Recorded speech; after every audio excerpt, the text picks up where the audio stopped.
Hello dear students, welcome back to Aryan classes. Aryan ક્લાસીસમાં તમારું હાર્દિક સ્વાગત છે.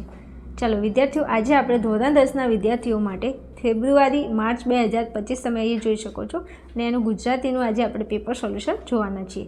ચલો શરૂઆત કરીશું. ફટાફટ આપણે વિભાગ એ ઉપર આવીશું. વિભાગ એની અંદર આપણા જોડકા પૂછેલા છે. ચલો યોગ્ય જોડકા જોડો. પ્રથમ નંબરનો પ્રશ્ન છે, હા બેટા ચાલ બહુ મોડું થઈ ગયું છે. તો એમાં જવાબ શું આવશે? અહીંયા તમને પહેલાં યુક્તિ આપી છે અને તેનું પાત્ર. અહીંયા આપેલી યુક્તિ એ કયા પાત્રનું છે, કઈ યુક્તિ એ કયા પાત્રની છે એ તમારે કહેવાનું છે, બરાબર? તો હા બેટા ચાલ બહુ મોડું થઈ ગયું છે. તો અહીંયા આપણો જવાબ આવશે વિનુ કાકા. અહીંયા મેં સામે લખેલું છે વિનુ કાકા. ચલો પ્રશ્ન નંબર 2, બોડીને તો વળી કા હાંકવી કેવી. તો અહીંયા બીજામાં તમારો જવાબ આવશે ઈ. ઈમાં કોણ છે? એક જ મિનિટ. હા ચલો જવાબ આવશે જીવલો, જે મેં સામે લખેલું છે. ચલો પ્રશ્ન નંબર 3, આપણી બબલીની જ પગલી જાણે. તો અહીંયા આપણો જવાબ આવશે કમાં કોણ છે? ડુંગરની પત્ની. ચલો પ્રશ્ન નંબર 4, બાપ ઢેલ તે આજ જીવતરના દાન દીધા છે. તો અહીંયા જવાબ આવશે આંબા પટેલ. ઓકે, ચેક કરી લેજો. ચલો ત્યાંથી આગળ વધીશું. તો આગળ આપણને ખાલી જગ્યા કીધી છે. ખાલી જગ્યાની અંદર તમારે યોગ્ય વિકલ્પ પસંદ કરવાનો છે. પ્રશ્ન નંબર 5 છે, ભૂલી ગયા પછી કૃતિ ખાલી જગ્યા મૂળ સંગ્રહમાંથી લેવામાં આવી છે. તો અહીંયા આપણો જવાબ આવશે ત્રીજો પુરુષ. ચલો પ્રશ્ન નંબર 6, છત્રી કૃતિમાં ભૂલકણાપણામાંથી ખાલી જગ્યા નિષ્પન્ન થાય છે. તો જવાબ આવશે નિર્દોષ હાસ્ય. ચલો ત્યાંથી આગળ વધીશું. પ્રશ્ન નંબર 7, વટપત્રમાં સૂતેલા ભગવાનના મોઢા પર ખાલી જગ્યા હાસ્ય હતું. તો જવાબ આવશે ભુવન મોહન. ચલો પ્રશ્ન નંબર 8, ડાંગવનો અને કૃતિમાં લેખક ખાલી જગ્યા કવિને યાદ કરે છે. કયા કવિને યાદ કરે છે? તો જવાબ આવશે રાજેન્દ્ર શુક્લને યાદ કરે છે. હાલો ત્યાંથી આગળ વધીએ. તો નીચે આપેલા પ્રશ્નોના એક વાક્યમાં તમારે ઉત્તર લખવાના છે. એમાં પ્રશ્ન નંબર 9 છે, હોસ્પિટલની શોભામાં શાનાથી વધારો થઈ શકે છે? તો હોસ્પિટલના જે બેડ ખાલી રહે તો એની શોભામાં વધારો થઈ શકે છે. ચલો પ્રશ્ન નંબર 10, હિમાલયમાં એક સાહસ કૃતિમાંથી શું પ્રકટ થાય છે? તો શૌર્ય અને સાહસ પ્રકટ થાય છે. આગળ તમને વિદ્યાર્થીઓ 3-4 વાક્યમાં ઉત્તર લખો એવા પ્રશ્નો પૂછેલા છે, જે તમે જોઈ લેજો. ચલો પછી પ્રશ્ન નંબર અહીંયા તમને જે આપેલો છે એની અંદર કીધેલું છે કે પ્રશ્નોના તમારે 8-10 વાક્યોમાં મુદ્દાસર ઉત્તર લખવાના છે. પ્રશ્નો તમે થોડા ચેક કરી લેજો. ચાલો ત્યાંથી આગળ જઈએ. તો વિભાગ બી ઉપર જઈશું. વિભાગ બીની અંદર તમને અહીંયા યોગ્ય જોડકા જોડો. જોડકા તમારે ફરીથી જોડીને લખવાના છે. એમાં તમને સાહિત્યકાર આપેલું છે અને સામે એની કૃતિ આપેલી છે કે કયા સાહિત્યકારે કઈ કૃતિ લખી છે. ઓકે, તો અહીંયા તમે જોઈ શકો છો વિનોદ જોશી. તો વિનોદ જોશીએ હું એવો ગુજરાતી એક કૃતિ લખેલી છે. પછી રાવજી પટેલ. તો રાવજી પટેલે એક બપોર લખેલી છે, જે હું અહીંયા જોડકા જોડું છું. પછી જયંત પાઠકે લખેલું છે વતનથી વિદાય. ચલો પછી છે ગંગા સતી. તો ગંગા સતીમાં આવશે સિલવંત સાધુને. ઓકે, ચલો ત્યાંથી આગળ વધીશું. તો યોગ્ય વિકલ્પ પસંદ કરી અને તમારે ખાલી જગ્યા લખવાની છે. તો પ્રશ્ન નંબર 21માં ગંગા સતીએ ખાલી જગ્યાને નજર સમક્ષ રાખીને ભજનો રચ્યા છે. તો કોને નજર સામે રાખીને? પાનબાઈને. પ્રશ્ન નંબર 22, મોરલીના આભમાં ખાલી જગ્યાના નામનો મયંક ઉગે છે. તો જવાબ આવશે શ્યામ.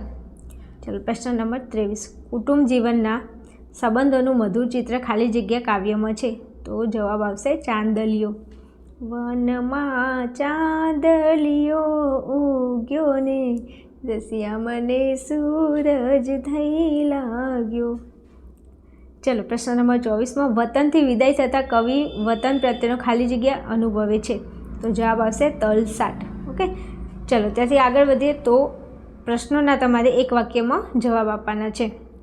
પ્રશ્ન નંબર 25 છે, એમાં કીધું છે ગરીબ સ્ત્રીની ચૂંદડી ક્યાં સુધી સાથે રહે છે? તો કફન સુધી સાથે રહે છે. પ્રશ્ન નંબર 26, કવિની દ્રષ્ટિએ ભારવાળો મુકટ એટલે શું? તો જવાબદારીવાળો મુકટ. ઓકે, ત્યાંથી આગળ વધીએ. તો 3-4 વાક્યોમાં તમારે ઉત્તર લખવાના છે, રાઈટ, જે તમે જોઈ લેજો. અને 8-10 વાક્યોમાં તમારે મુદ્દાસર ઉત્તર લખવાના છે. એ પ્રશ્નને તમે થોડો ચેક કરી લેજો. જોઈ શકો છો પ્રશ્નો અહીંયા. ચલો ત્યાંથી આગળ જઈએ. તો વિભાગ સીમાં તમને માંગ્યા પ્રમાણે ઉત્તરો લખવાના છે. એમાં સૌથી પહેલાં તમને સાચી જોડણી તમારે શોધીને લખવાની છે. તો અહીંયા કીડિયારું આપેલું છે, એની સાચી જોડણી થશે. અહીંયા જોઈ શકો છો કીડિયારું. પછી સન્નિધિ, એની સાચી જોડણી થશે ઓપ્શન નંબર 3. ચાલો ત્યાંથી આગળ વધીશું તો ચાતુર્માસ શબ્દની સાચી સંધિ છોડો, તો જવાબ આવશે વચ્ચે ચાતુહ વત્તા માસ. ચલો પ્રશ્ન નંબર 35માં તેજપુંજ શબ્દનો તમારે સમાસ ઓળખાવાનો છે, તો તેજનું પુંજ એટલે તત્પુરુષ સમાસ આવશે. પ્રશ્ન નંબર 36 આપેલા શબ્દની તમારે જોડણી ભેદો થતા અર્થભેદ જણાવવાના છે, તો અહીંયા આપેલું છે સૂર. સૂરનો મતલબ થાય નાદ, નાદ એટલે અવાજ, અને એક સૂરનો મતલબ થાય છે દેવો. શું થશે? દેવ. હાલો ત્યાંથી આગળ વધીશું. પ્રશ્ન નંબર 37માં ભાવાત્ર બનીએ તો નજરની પીછેને ધૂળ ઉપરી પસવારી રહી હતી, તો વાક્યનો અલંકાર તમારે શોધીને લખવાનું છે, તો કયો અલંકાર આવશે? રૂપક અલંકાર. પ્રશ્ન નંબર 38માં સુરક્ષિત શબ્દમાં કયો પ્રત્યય રહેલો છે, તો પર પ્રત્યય રહેલો છે. ચલો ત્યાંથી આગળ વધીએ. પ્રશ્ન નંબર 39માં નીચેના શબ્દોના સમાનાર્થી શબ્દ શોધીને લખવાનું છે, તો ઓથ એટલે થશે સહારો અને સાંજ એટલે થશે સંધ્યા. હાલો ત્યાંથી આગળ જઈએ તો પ્રશ્ન નંબર 40માં તમારે કંચન સંજ્ઞાનો પ્રકાર તમારે શોધીને લખવાનું છે, તો કંચનનો મતલબ એક થાય છે વ્યક્તિવાચક નામ, પણ વ્યક્તિવાચક અહીંયા ઓપ્શનમાં નથી આપેલું. કંચન એટલે એનો મતલબ સોનું પણ થાય, તો સોનું એ દ્રવ્યવાચક સંજ્ઞા કહેવાય, કારણ કે સોનાને માપી કે તોલી શકાય અને ગણી ન શકાય, એટલે આ શું છે? દ્રવ્યવાચક છે. રાઈટ. ચલો પછી તમારે નીચેના રૂઢિપ્રયોગનો અર્થ તમારે જણાવવાનો છે. એમાં કીધું છે દાવ પેચ રમવા, તો એક તો એવું કહી શકો કે રમત રમવી અથવા યુક્તિ પ્રયુક્તિ કરવી.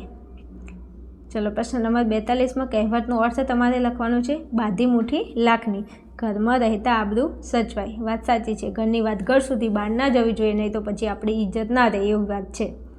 ચલો પ્રશ્ન નંબર 43 શબ્દ સમૂહ માટે એક શબ્દ આપો, તો શબ્દને ઓઢાડવાનું લુગડું એટલે કફન.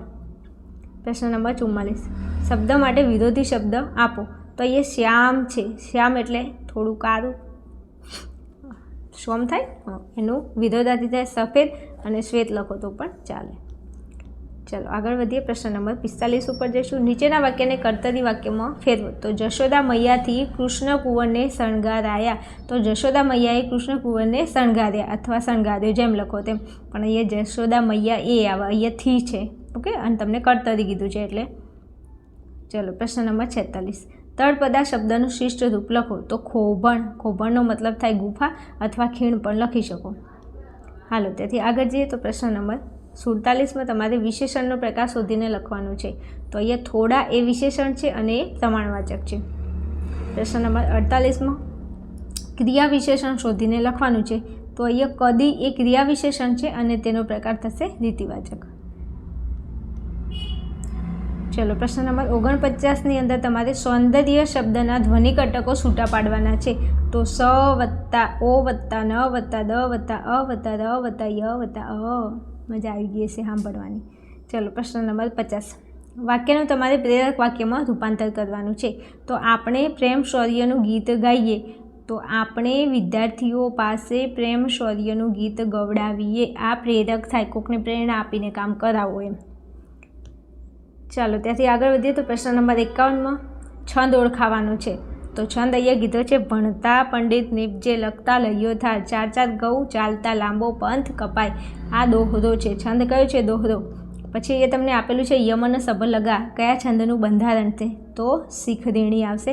આ સૌથી વધારે પૂછાય છે, યમન સભ લગા અને મભન તત ગાકા મંદાક્રાંતન શિખરણી. હાલો પછી અહીંયા તમારો વિભાગ ડી છે. વિભાગ ડીની અંદર તમે અહીંયા અર્થ વિસ્તાર, 53માં તમને અર્થ વિસ્તાર પૂછ્યો છે, 54માં તમારે લખવાનું છે અહેવાલ, પછી 55માં તમને ત્રીજા ભાગનો સંક્ષેપ કરવાનો છે, યોગ્ય શીર્ષક આપવાનું છે, અને 56માં તમને ગમે તે નિબંધ તમારે લખવાનું છે. માતૃભાષાનું મહત્ત્વ, નારી તું નારાયણી, અને વૃક્ષો ઉગાડો, પર્યાવરણ બચાવો. આ 3 નિબંધ હતા. ઓકે, તો અહીંયા આપણો વિડીયો પૂરો થાય છે. તમારું સોલ્યુશન પણ અહીંયા પૂરું થાય છે. વિડીયો તમને હેલ્પફુલ લાગે તો જરા કોમેન્ટની અંદર જણાવશો. બીજું ખાસ તમારા ધોરણ 10ના દરેક વિષયનું પેપર સોલ્યુશન આપણી ચેનલની અંદર અપલોડ કરવામાં આવે છે, તો દરેક વિદ્યાર્થીને ખાસ નમ્ર વિનંતી છે કે તમે લોકો ચેનલને સબસ્ક્રાઈબ કરીને જશો અને સારી એવી કોમેન્ટ કરી શકો છો.